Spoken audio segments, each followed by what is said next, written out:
Hello and welcome to the very first Sea of Thieves news, where you get all the latest Sea of Thieves updates straight from the horse's mouth. And yes, I am the horse in that metaphor. Anyway, let's get started. We've got Joni giving us the lowdown on the February monthly update.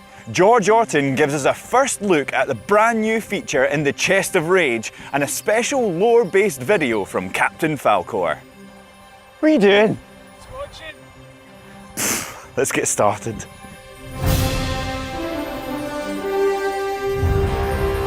Hello everyone, so just a few things to go through in this update, starting with the next game update that's coming, which is coming on the 19th of February, and that's called Cruise of Rage.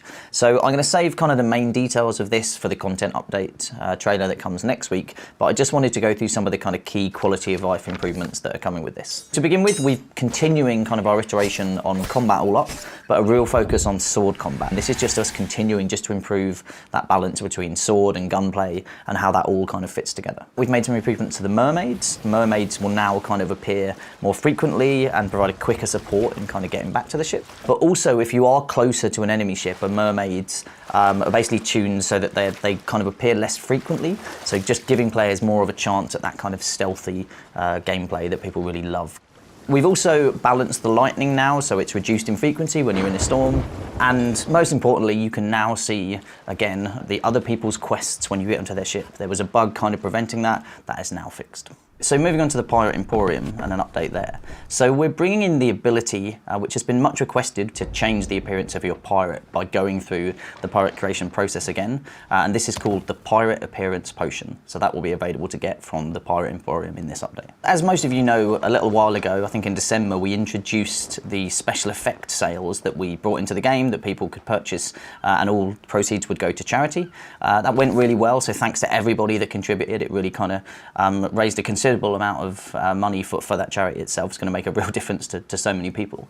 And so we're continuing that this month by bringing in a new set of sales, the Valiant Dawn sales, and all proceeds of these will go to St Jude's Children's Hospital charity. It's an amazing charity that's so close to a lot of gamers' hearts, and it's been brilliant to partner with them to bring these to the game. So again, thanks to anybody whose generosity and anybody that will contribute to this, like all of the proceeds will go to that amazing charity. So thank you in advance. So that's it for me. I'll see you on the seas.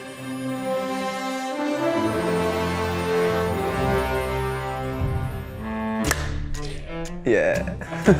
The Chest of Rage is a new curse chest that we're introducing to Sea of Thieves, and if you leave it unattended, it will heat up over time and set your ship on fire. And you'll have to use buckets of water or other ways of cooling it down kind of as you're sailing. The player can actually affect how quickly it heats up, and we're pretty excited to see how players use this against, say, skeletons in forts, or maybe leaving it on other players' ships in the middle of like a ship battle.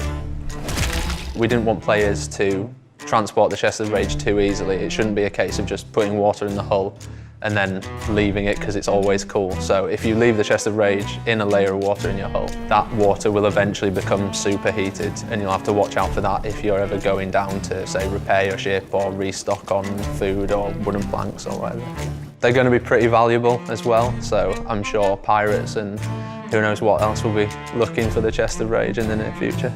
Can't wait to see what players do with it, can't wait to hear those stories in our latest update.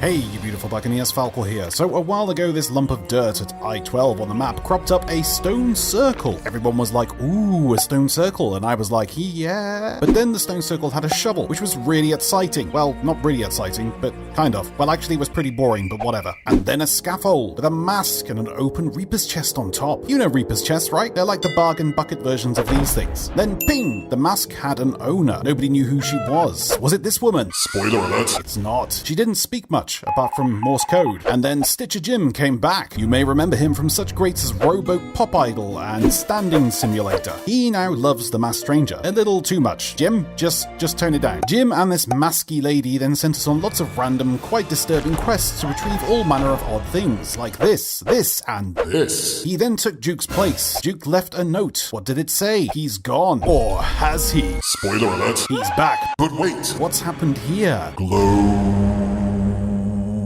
You've got red on you. Now the masked stranger is offering a double gold. She's talking. I wonder who she is. Mysterious. Jim, stop it.